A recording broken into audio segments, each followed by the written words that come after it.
for the first time in exactly 33 minutes from now. Thanks for tuning in. I'm Kate Tice, Quality Systems Engineering Manager here at SpaceX headquarters in Hawthorne, California. And I'm Shiva Bharadwaj, a Space Operations Engineer here at SpaceX. Now, if you've been following along, you'll know that we stood down from our initial launch attempt on Monday, and that was due to a frozen pressurization valve on the Super Heavy booster. SpaceX teams investigated the issue and determined that this valve had some moisture in it, which caused the valve to freeze up when we were loading super chilled liquid oxygen into the booster. Now, these valves are super important because we actually need a pressurant to go back into the tank as we consume propellant, and we actually use a pressurant that comes from the Raptor engines. It's heated down there and then put back in the tank. And so a frozen valve there would be a problem during the launch. Yeah, and that's important. You can think of it like drinking out of a thin plastic water bottle. If you're chugging that water, it crinkles if you don't let air back into it. So we use that hot exhaust gas from the Raptor engines to refill that consumed volume as propellant is depleted. So it was a great find by the countdown, and that's why we have a countdown, is to allow us to find those issues prior to liftoff. So all of that being said, our teams learned a lot over the last 48 hours, and we are ready to give it another go. As many of you know, Starship is the latest and largest vehicle developed to date by SpaceX. It will be the world's most powerful launch vehicle once fully developed and have twice the thrust of the Saturn V rocket.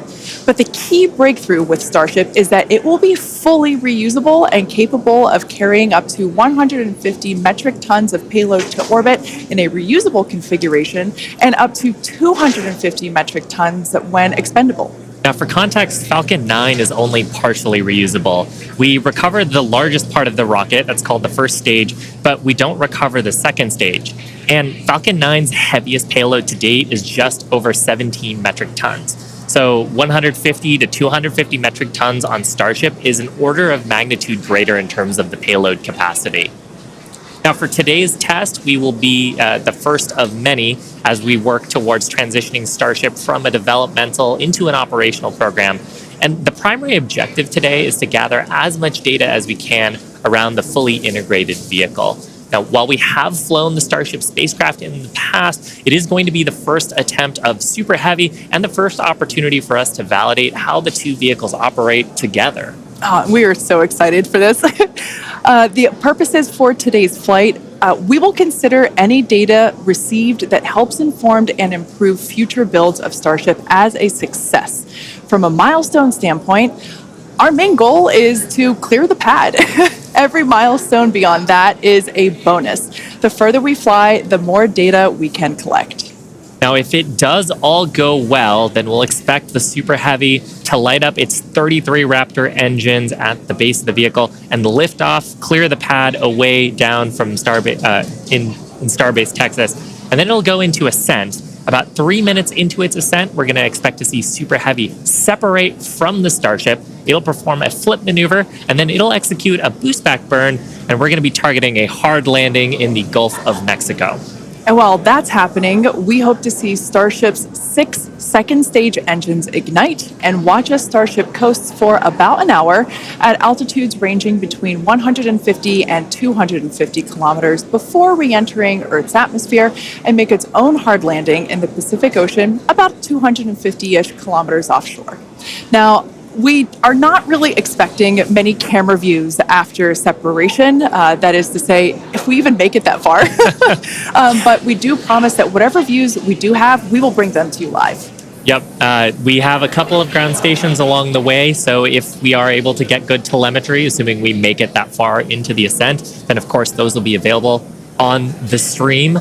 And also worth mentioning today, like the whole just getting the vehicle off the pad is a complex endeavor. We are going to be trying to reduce complexity by attempting those hard water landings instead of trying a normal landing like you're used to on Falcon 9. Exactly. We are not attempting to recover these vehicles, so yeah, hard landings in store for both. Now, in a little bit, we'll take a closer look at the vehicle and the launch pad, but first, the teams have been doing a tremendous amount of work over the last few months. In fact, there's a great shot of our Hawthorne team up here bright and early to watch the launch. Teams have been prepping really for the last few days, especially to try to get into today's launch attempt. And here you can see a live view of the South Padre Amphitheater, where both SpaceX employees, friends and family, and members of the public are gathering to watch Starship lift off. And we can see the crowds are gathering there as well. And of course, we want to give a shout out to the SpaceX team. You see them there on screen, members of our Launch Command, our Star Command Center. That is our Star-based Launch Control Center. Yep, those are the operators today who are going to be reviewing all the data and, of course, giving us the go, no-go poll, checking the status to try to get in today's launch attempt just around 27 minutes from now. And one thing I do want to mention, I misspoke. It's not the South Padre Amphitheater, it's the Cameron County Amphitheater. Now, the entire Starship structure on your screen is made from stainless steel. When it's stacked, it stands about 120 meters tall. It's about 9 meters around. And we have this awesome video that shows you just how big that is. You can see one of our technicians there doing some final prep work in advance of today's test. And man, there's the 120-meter monster. The person just keeps getting smaller and smaller. Now, just like Falcon 9, Starship has 2 stages, which we'll talk more about those in a minute. In addition to those 2 stages, Starship actually has a 3rd stage, which we call Stage 0. It consists of all the launch pad infrastructure built around the rocket, as you can see there on your screen, and it's truly an engineering feat in its own right. Yeah, we've got a great shot there of the various different components of it, the pad, the infrastructure, all that is required to get into filling the tanks. Now, let's talk about the Super Heavy. Its name says everything. It's super, it's heavy, it's super heavy. When it's operational, it'll be responsible for providing the power to escape that mighty gravitational pull of Earth that we've got here and take Starship into orbit. The booster itself stands about 70 meters tall and is roughly the same height as a fully integrated Falcon 9, which is just so crazy to me. But this Super Heavy booster has a diameter roughly 2.5 times that of Falcon 9, and with 33 much larger engines. We have a beautiful view here. This is one of my favorite views that we're going to get today. Those are our 33 Raptor engines at the base of the Super Heavy booster. Yep, and you can see they're in a couple of different rings here. So we've got the outer ring of 20 static engines. They're going to be providing a huge amount of thrust today to lift off the entire stack. But then we've got the 13 gimbaling engines in the middle, and they're going to be providing the tilt maneuvers and also helping to reorient the booster as it comes back later in today's flight. Yeah, and when we say gimbal, it's basically tilting or almost wiggling the engines a few degrees in either direction to allow the booster to steer itself, just as you said, Shiva. And we'll get some great shots later of actually a wiggle test that we perform ahead of liftoff, just to make sure that all of those engines are able to control their full range of control authority. One thing to note, those Raptor engines are completely designed and manufactured in-house. They are, as many of you know that have been following along, they are a reusable methane oxygen staged combustion type engine. So it's a lot of words there. And ultimately, that staged combustion means that we combust the propellant in stages that we kind of pre-combust them in a pre-burner, and by doing so it allows the engine to be more efficient, i.e. more powerful. Yeah. Now, like Falcon 9, the Super Heavy has 4 grid fins to assist with orienting itself in its return back to Earth. We got a shot of them there beneath the Starship's aft flaps. Now, as we talked about earlier, Super Heavy is not going to be attempting a land landing today, but with this flight test, we're still trying to get as much data as we can. We're focusing on the fundamental systems and operations, so that's the liftoff portion, but we are going to try to get some data on how the fins work for that water landing that Super Heavy is going to be making after ascent. I love that great view of the fins there. Now, Starship, or the spacecraft, is the 2nd stage, and it makes up the top portion of the vehicle. It's designed for carrying passengers and cargo to Earth orbit and beyond. It stands about 50 meters tall, which is a little taller than the Statue of Liberty. It's comprised of 6 Raptor engines, 3 sea level and 3 vacuum engines, which are optimized to operate in the vacuum of space, and they provide a maximum of 258,000 tons of thrust in vacuum. Spacecraft is also outfitted with 4 flaps to help aerodynamically control the vehicle's attitude, which you can see those 2 forward flaps there on your screen now. So they help control the vehicle's attitude during atmospheric flight and enable precise landing at the intended location. Now, one thing we got to mention, the heat shields. They are iconic. Starship is wrapped in a heat shield, which is composed of 18,000 hexagonal ceramic tiles designed to insulate the vehicle during that atmospheric entry. And that's really important because the temperatures can be as high as 2,600 degrees Fahrenheit. The hex-shaped tiles, like the ones that Shiva and I have, roughly make up about 2/3 of the vehicle. We can see that we have some different shapes. Mine is slightly curved. As you can imagine, it sits on the curved portions of the Starship vehicle. Now, the one that I've got is a hexagonal tile that's more flat, and it's really used for the flatter structures on the vehicle. And we need a heat shield because when you're coming back in from re-entry, we're going supersonic, we're compressing all the air ahead of us. That ends up causing a lot of heating along the surface, and without a heat shield, that would go straight into the structure. Yeah, one thing that's amazing to me, especially when I first picked up one of these heat shield tiles, is that they're so light. They almost feel like they're made out of foam. They're that light, and they kind of sound like it too. And one thing that we do want to mention, in order to reject the maximum amount of heat during that entry, like Shiva was just saying, they're black, and that's because black helps reject that heat that is building up on the exterior of the heat shield. Now, Starship is designed for vertical takeoff and landing as opposed to taking off and landing like an airplane, and that's because that's really important because we don't have runways on the moon or Mars. Fortunately, at those destinations, the gravity is not as high as it is here on Earth. On Mars, the gravity is just 1/3 of what it is here on Earth, and on the moon, it's just a 1/6. So in both of those cases, Starship, with just its engines, can take off without needing the super heavy booster like we do need here on planet Earth. Now, for today's test, Starship does not have its landing legs attached because, like we said before, it won't be returning anywhere. Starship is expected to make a very hard ocean landing, which, if we even make it that far and manage to get any views, it will certainly make for a very exciting end to today's test. At this point in time, we are 20 minutes, or just over 20 minutes from liftoff. Let's check in with John Innsbrucker for a status update. Hey, John, how's it looking? Thanks, Kate. I'm John Innsbrucker, Principal Integration Engineer here at SpaceX. We're currently loading propellant from the ground system into both the first and second stages. Now, both vehicles use the same 2 propellants. That commonality helps build the reliability. And the fuel today is liquid methane, and that's at a temperature of just over 100 kelvins. That's about minus 272 degrees below zero on the Fahrenheit scale. Now, liquid methane is a different fuel from Falcon 9.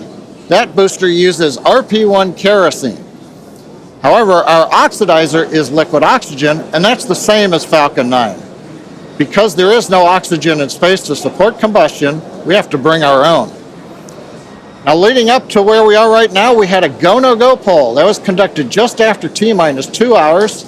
And once the team gave their goes, we started loading propellants onto the booster at T-minus 1 hour and 39 minutes. At T-minus 1 hour and 22 minutes, we began propellant loading of the ship. The second stage you can see on your screen right there. Now, propellant loading of the Starship's second stage main tanks completed at about the T-minus 27-minute mark, at which time we then began loading the 2 header tanks in the nose of the second stage. Now, at T-minus 3 minutes, when the first stage super heavy propellant loading completes, that means we'll have all the propellant on the rocket, and the vehicle will be fully loaded with over 10 million pounds of propellant. Now, right now, at T-minus 19 minutes and counting from liftoff, the weather and winds are looking good. We have been watching the ground level winds. They're at 18 miles an hour. As the morning continues, they will increase, but that is below our limits right now. We're also looking at upper altitude winds. We're waiting for one more balloon, but we believe that we're going to be go. On the launch vehicle itself, the teams, the good news, they're not working any issues right now. But if for some reason we do not make our test flight today, if we have to hold, we have a backup launch window. However, we're not sure when it would be. It could be 24 or 48 hours after today. It'll depend on how far we get into the countdown. But right now, heading for a T0 at 8:28 Central, 13:28 Universal Time. Kate, everything is looking good. Awesome news. Now, in order to make life multiplanetary, we need a fully reusable vehicle that's capable of carrying a huge amount of cargo and a lot of people to orbit and have a pretty quick turnaround. The idea is to effectively reuse launch vehicles just like airplanes. Yeah, imagine if you had to wait for a new airplane to be constructed every time you wanted to fly. You'd rarely go anywhere, and for most of us, it would be completely unaffordable. In order for us to get to Mars and back with lots of people, lots of cargo, multiple times, reusability really is a must. In advance of our first missions to Mars, Starship will execute a number of missions with both cargo and people, starting with Earth orbit and eventually expanding to the Moon and beyond. Now, in the near term and a bit closer to home, Starship will also be critical to other programs. Once fully operational, it'll deliver the full-size and upgraded version of our Starlink satellites, and that's super exciting because our next-generation satellites represent a step forward in Starlink's capabilities and will allow us to connect millions of more people around the world with high-speed internet to watch launch webcasts. Such an exciting future ahead of us, but first, let's talk a little about how we got to where we are today. Now, Starship's testing ramped up in July of 2019 with our Starhopper prototype, sort of a short version of the Starship that we see today. There's a great photo of it. It was just over 18 meters tall. It had a single Raptor engine, and we had it to test fly and perform low-level altitude maneuvers and attempt landing. The initial test flight, or hop, reached about 20 meters in altitude. That was followed by the one that you've got on your screen here. This was our 150-meter altitude hop. We went up, took a little jaunt away, about 100 meters or so away from the launch pad, used that Raptor engine to fly and actually land. And actually, this hopper is actually down at Starbase now. Yeah, I love this shot. It's just so fun to see it fly.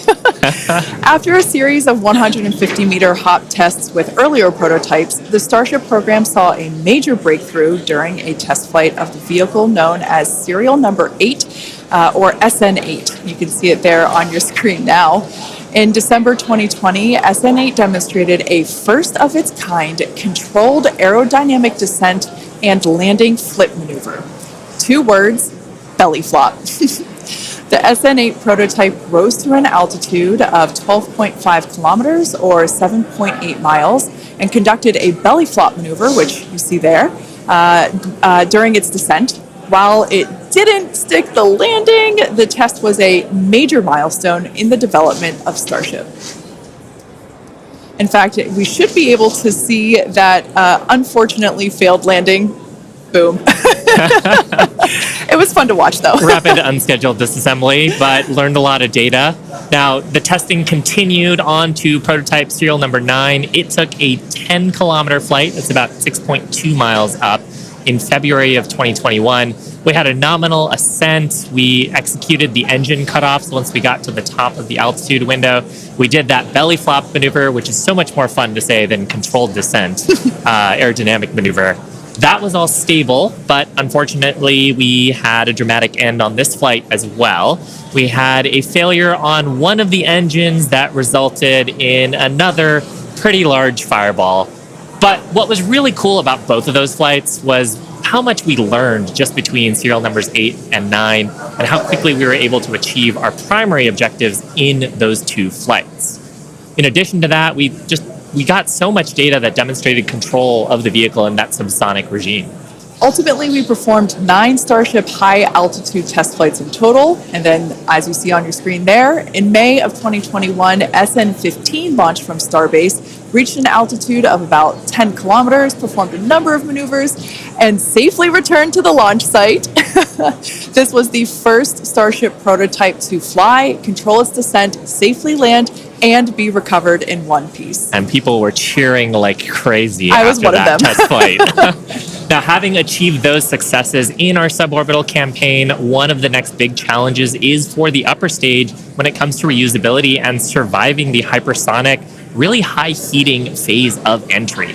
Combined with the later ability to refill Starship's tank with propellants, the fuel and oxygen, while we're on orbit, that will enable us to have a fully reusable transportation system that's designed to carry both crew and cargo on long duration missions, interplanetary flights, and will help humanity get to the moon, travel to Mars, and beyond in our solar system. This is all just basically our path of progress, basically an iteration on each vehicle. And that iterative process is a core part of how we work here at SpaceX. We like to test early and often, publicly as well in our case, and that's both for hardware and software. And while it doesn't always go as expected, we learn so much from it, and it informs our next attempt. Yeah, we learn a lot from actually putting the vehicle through flight-like tests. Even the test on Monday gave us an opportunity to learn more about the vehicle into today's launch attempt, and so far things are looking really good. Now, we are continuing into our countdown. We're about T-minus 12 minutes to go. I think it's a perfect time for another check-in with John Insprecher. How's it going, John? Well, Shiva, the good news is that the nets are quiet. The teams are currently working. No significant launch vehicle issues. You can see the T clock there on your screen, T-minus 12 minutes, 10 seconds, and counting. Propellant loading is continuing on both the Super Heavy and the ship stages. You can see the graphic on the left-hand side of the screen. Most recently, we began loading liquid oxygen and liquid methane fuel into the header tanks on Starship. Those are two small tanks just underneath the nose of the second stage. Now that started at T-minus 27 minutes. That'll be wrapping up at about T-minus 9 minutes. Now the Starship second stage main fuel and LOX tanks are loaded for flight right now. The Super Heavy first stage booster propellant loading is continuing, and that'll go till about T-minus 3 minutes. We're underway with engine chill as we get ready for T0, and we're also configuring the launch pad for liftoff. The booster hold downs have been unlatched. They'll be ready to retract at liftoff, and the second stage quick disconnect is beginning its configuration for release. The methane and liquid oxygen propellants currently going to the second stage go through that quick disconnect. That's that arm that reaches out from the tower to the base of the second stage. The SpaceX team continues to check in with the Coast Guard. Good news is we've not heard any reports of boats in the safety perimeter as the launch vehicle heads out over the Gulf of Mexico. So right now, T-minus 10 minutes, 40 seconds, and counting. Everything continues to go well for an on-time launch. Now, today's test flight is taking place out of our Starbase facility in South Texas, and that test site has gone through a huge amount of development over the last couple of years. One thing I want to point out, this is a great view from our drone. Not only can we see the pad, but in the fog, kind of in the distance, in the background and to the left of the pad, you can actually see our production facility, which is the other part of Starbase in addition to the launch pad. Of course, as part of rapidly iterating with our test program, we're also rapidly iterating on our production system to produce Starships and Super Heavies. Last year, the Starbase team produced 4 Starship Super Heavy boosters and 5 Starships, along with their 200th Raptor 2 engine, and they're only scaling up from there, Kate. Yeah, it's incredible to think that for 2023, production has 5 boosters and 8 Starships going. So it's incredible, and it's important to have that system fill in basically the manufacturing line so that we have product ready to go as soon as we're done with this test. Yeah, exactly. And ultimately, I mean, we talked about how Starship is an order of magnitude more payload to orbit. But if you're going to go set up a base on the moon or Mars, you're going to need thousands of metric tons of propellants. And so you're going to need a fleet of vehicles that's capable of doing that. Yeah, one thing to note, Starbase directly employs more than 1,800 employees. It's the largest employer in the area, in fact. And we're very thankful to Cameron County for being so supportive. This is a view from the Cameron County Amphitheater, and there's a crowd there, and you could tell by the energy here in Hawthorne as well that everyone's getting really exciting. I feel my own heart rate going up and up. I know. It must be really, really exciting to go see this. And I mean, just the sheer amount of power on Starship, you're going to feel it down there when this thing lifts off from the pad. We've actually got a great shot here of the natural surroundings around the pad. Oddly enough, most of the pads end up being around sort of wild locations like this. But Coming up on T-minus 8 minutes, I think it's another good time for check-in with John. Thank you, Shiva. T-minus just over 8 minutes to the first test flight of Starship. Currently, we are pressurizing second stage. We are also closing out liquid oxygen and fuel header loads on the second stage. We're also getting ready for propellant load tank pressurization on the first stage. In fact, we are just now closing out header tank load on the second stage. Now with the header tanks loaded and closed out, that means we're down to just the first stage to finish loading. That'll finish about T-minus 3 minutes. And at that point, when both stages are loaded, we will have the 10 million pounds of liquid propellant on board. Now in the next few minutes, the guidance system will begin its final alignment for flight during a quiet period when the rocket's not doing anything. The automated flight termination system will be armed, and a final TVC checkout will be performed. Those are the engine wiggles, and hopefully we'll be able to see that with the cameras underneath the vehicle and maybe even the second stage engines. And there's a view looking underneath the super heavy first stage with the 33 Raptor engines. Now a reminder as we continue counting down, if we do need to hold, the point where we hold the clock would be at T-minus 40 seconds. We can pause there. Typically in the past, if we need a little bit more time to finish final checkouts or do some pressurization of the onboard storage tanks, that's where we would hold. But currently we're not hearing a need to hold, so at 6 minutes, 27 seconds, everything looks good. And of course, Kate, Shiva, as we get close, we're going to get into the engine ignition sequence of 33 Raptors, and that's going to be something new for everybody. I cannot wait for that moment. So for those of you that are familiar with how we launch Falcon 9 rockets, you probably know that we light all 9 of those first stage Merlin 1D engines all at once. It's pretty different than what we do, or what we're attempting to do today. We're actually going to be igniting those 33 engines in banks or clusters, and that sequence starts at T-minus 6 seconds. Yeah, and the ignition sequence is a little bit different, both in terms of the timing and also the ignition method. So on Falcon 9, we use a chemical called T-Tab. It's a pyrophoric material, so that means when you mix the two together, it produces a flame that kicks off that green characteristic spark on Falcon 9 missions. But actually on Starship, we use electrical ignition systems. Many of those are integrated on the ground system here.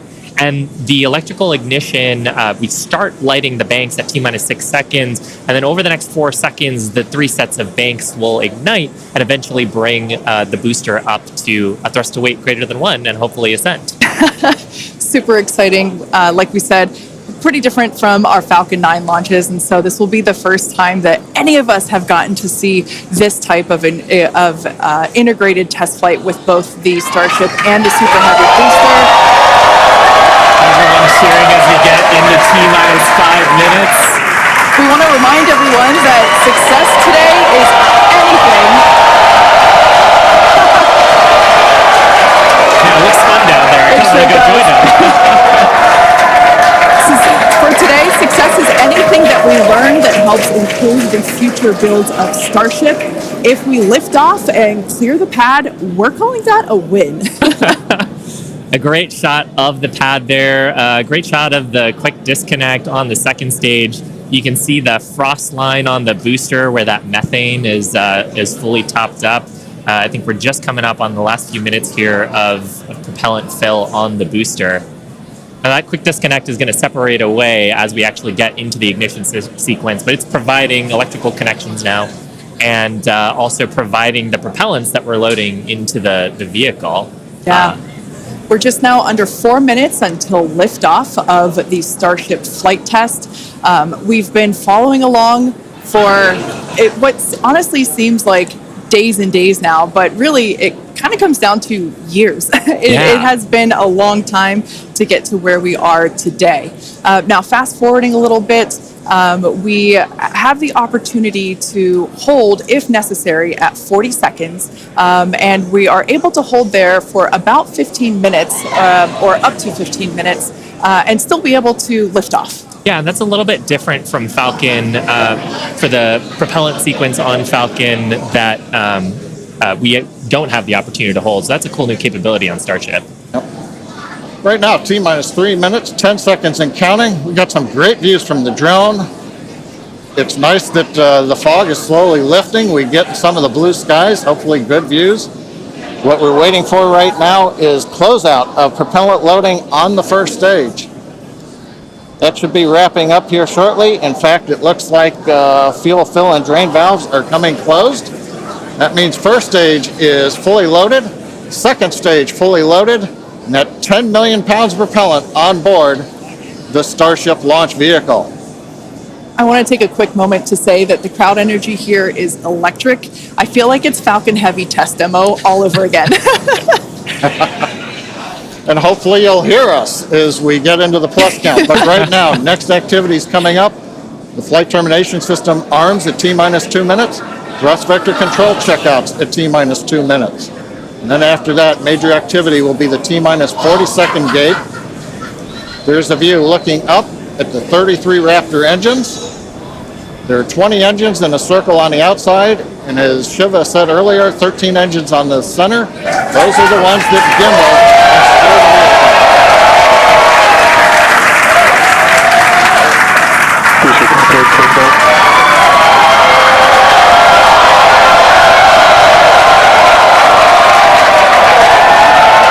don't think I've ever seen someone so excited for TVC wiggles. Love this view. These are the 33 Raptor engines at the base of the super heavy booster. I think we can see those wiggles now. We're currently inside 90 seconds. Next major activity, T-minus 40 seconds. That is a gate, a decision point. We're waiting. Possibility the propulsion team may need a few minutes. Flight termination system is armed for flight.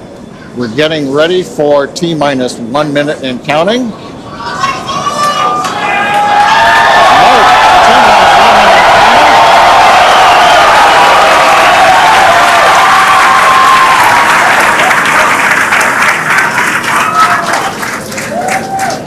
Next, we'll see as we get past T-minus 40 seconds for final checks of the vehicle.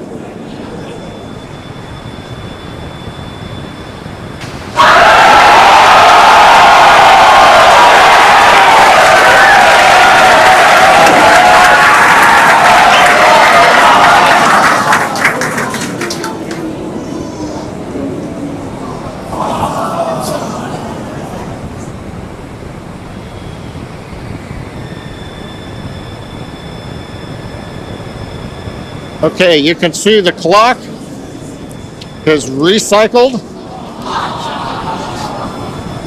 Flight director has called a hold. We are recycling. For the moment, we'll see where they move the clock back to. They could hold at T-minus 40 seconds. They could go to an earlier point. Give us a minute to listen into the nets, and we'll see if we can get you more information to share.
John Innsbrucker again here at the Hawthorne webcast desk.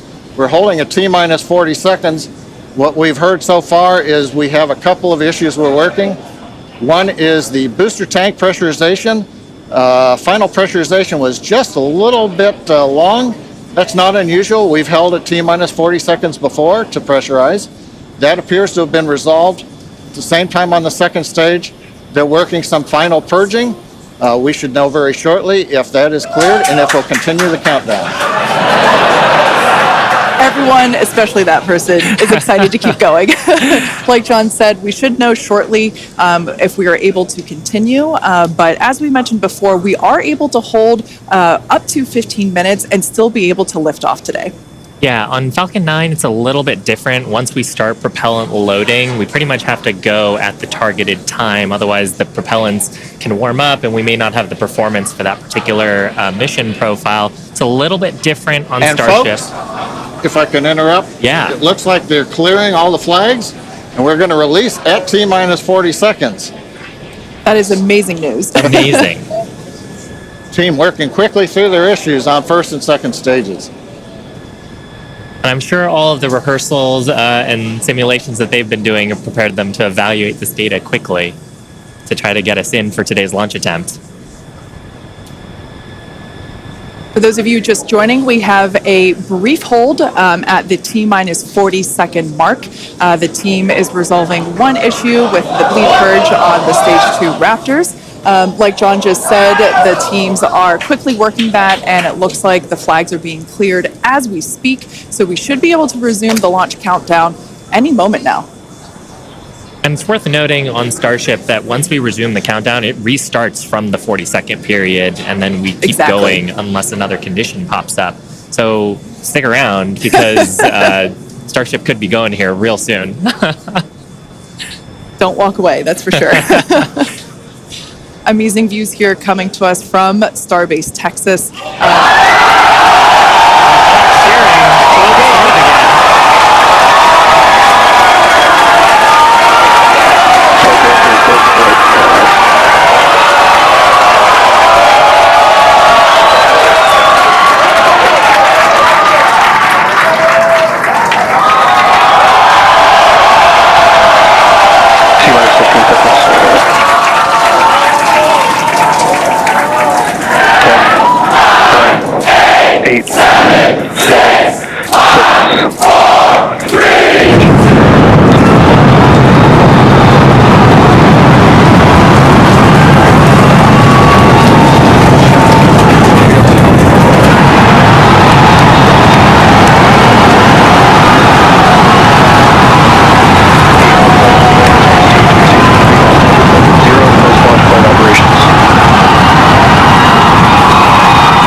Chamber pressure is nominal.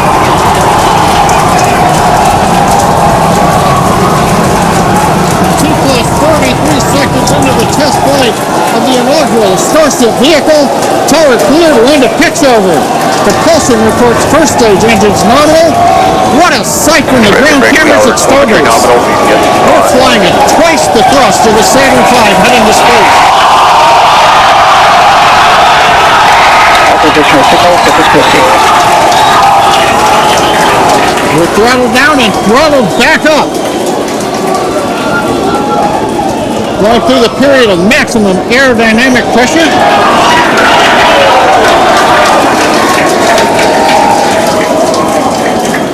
As the velocity increases, the density of the atmosphere is decreasing, lessening stress on the vehicle. The call out, max Q now.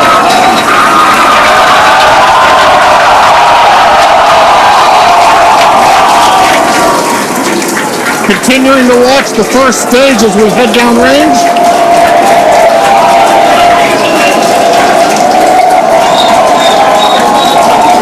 "100 seconds into flight. Our next major activity is going to be shutdown of the first stage. Houston tracking station now acquiring the vehicle. With shutdown, we will get separation of Starship and Super Heavy and ignition of the Starship engines. When Starship separates, We light up 6 engines in a staggered sequence, and if all goes well, those 6 engines will burn for almost 6.5 minutes. Onboard view from Starship. And there's views of the Raptor engines on the second stage as we prepare for stage separation. Now, after stage separation, the first stage will flip and begin a boost back maneuver for landing in the Gulf.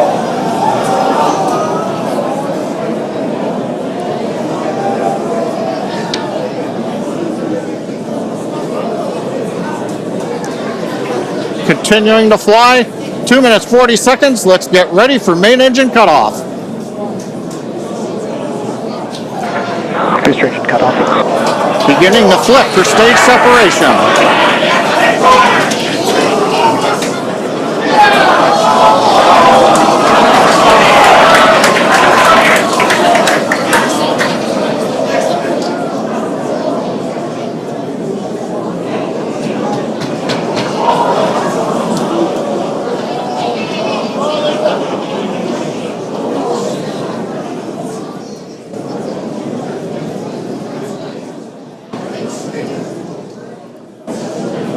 As of right now, we are awaiting stage separation,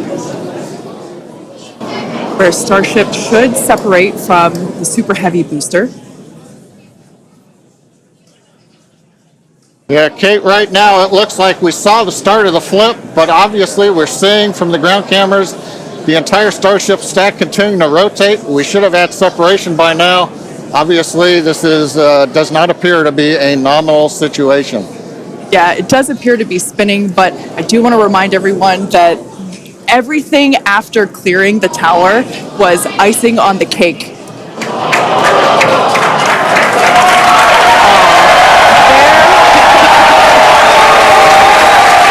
there, as you saw, as we promised, an exciting end to the Starship inaugural integrated test flight.